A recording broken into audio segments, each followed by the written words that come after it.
We start the second section, the Praha section, notes from underground. And you can see that there will be one native Czech lecturer and two native Hungarian lecturers who will speak about this very sophisticated problem issue. Now I invite our next speaker to make his presentation, Mr. Titus Techera, who will speak about Scruton, a spy behind the Iron Curtain. Please, Titus.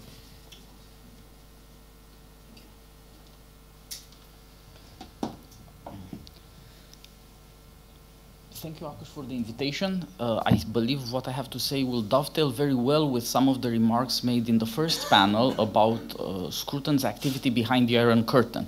But I would like to insist on this paradoxical matter that he found more freedom of thought, freedom of speech among people who lived in fear of the political police than he did in his native England. That is a very strange thing indeed, and of course it is no different now.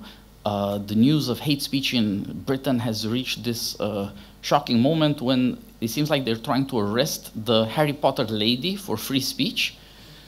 Harry Potter is the last English identity, and now it's an embarrassment over some transgender ideology problem. I'm not sure which one it is. But apparently things that were legal to say the day before yesterday might land you in jail now. It's going to be a big public relations disaster for Scotland and possibly for Britain. Why is there no freedom of speech there? I think it has something to do with that statement there. Conservatism is more an instinct than an idea. Ideas lend themselves to ideology.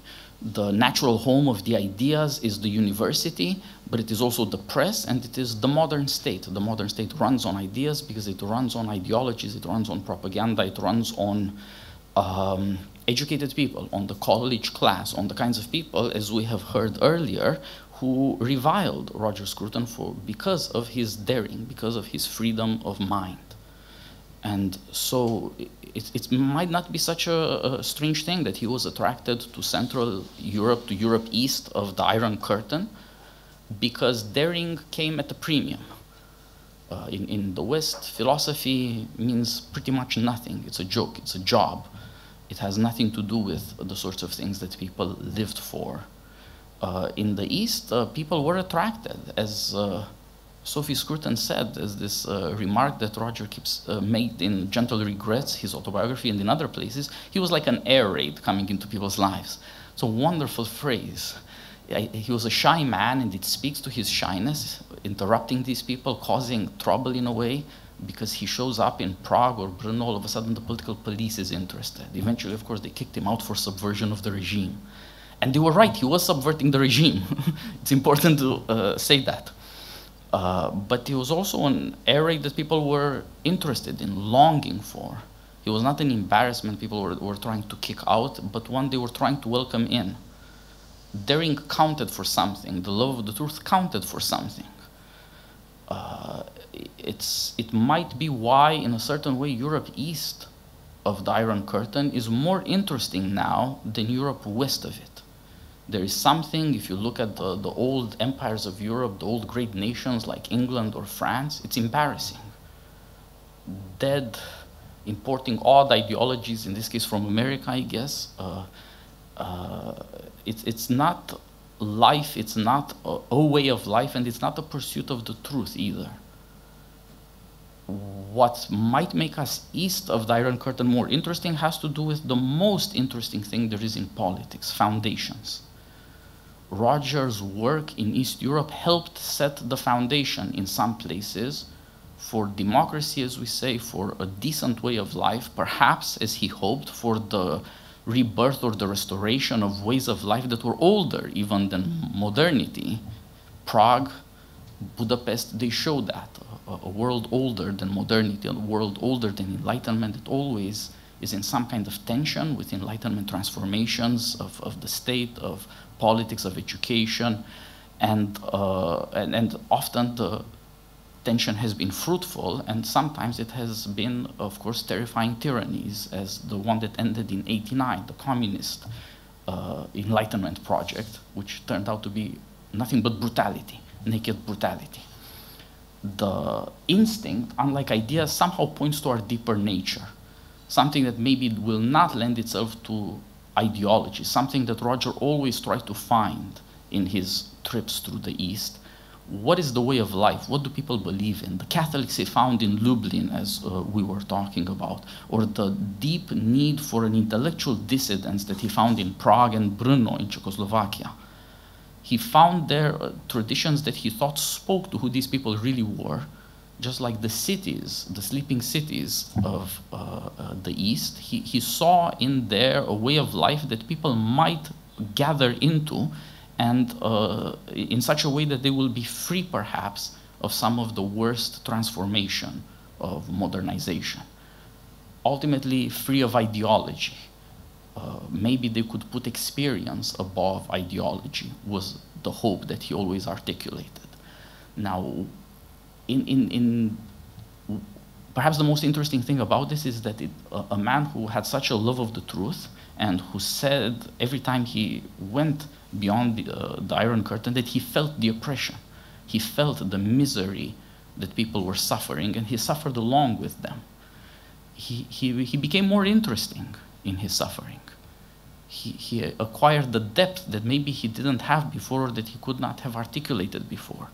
This love of truth was much more interesting once it became paradoxical, once he had to learn tradecraft, that is, to become a bit of a spy. As we have been talking in the first panel, Roger and his friends had to organize charities that were in fact intended to subvert communist regimes. Organizations that required smuggling, that required couriers, that required all sorts of lies and double dealing and false identities, and of course, precaution, deception, avoidance of the political police, avoidance of the communist authorities that eventually arrested and threw out quite a number of his collaborators from Czechoslovakia, Poland, and so on. How could a man who loves the truth involve himself in such natural deceptions? There is something in that paradox that I found interesting, and I think speaks to, again, to the man's daring, and speaks in a way to this fundamental moment that is not taken seriously enough, that in the East we have some experience of what it means to found a political order. In other places, the political order is old, but it's certainly not scrutinized, and it was not prepared usually by people who had a serious concern and an intelligent concern with political science, with higher education, with ideas, often Enlightenment ideas, which is what Roger Scruton offered people through his educational endeavors. He was dedicated to freedom in a comprehensive sense, but worked specifically for the aspect of freedom we call education.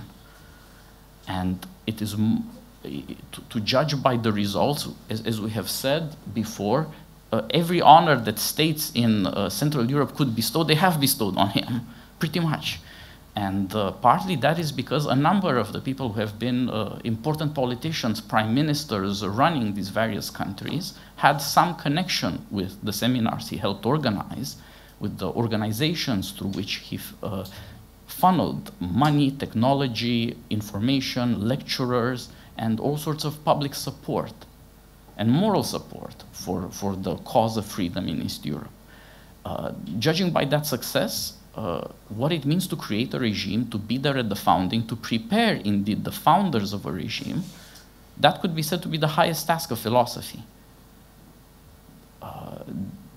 To be, in a sense, an educator of legislators, an educator of politicians, an educator of the people who have to take responsibility in each generation for the way of life that they are elected, appointed, etc., to care for.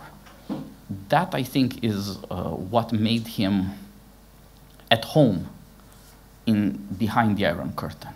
Foundational questions were taken seriously, they were experienced, and they were understood in their existential development. People would look at him, listen to him, and wonder what they're doing with their lives and what might be possible for them, given a certain help, given a certain inspiration. And the evidence that year after year, Scruton would come back, year after year, the interest in the West, because of him, partly would grow.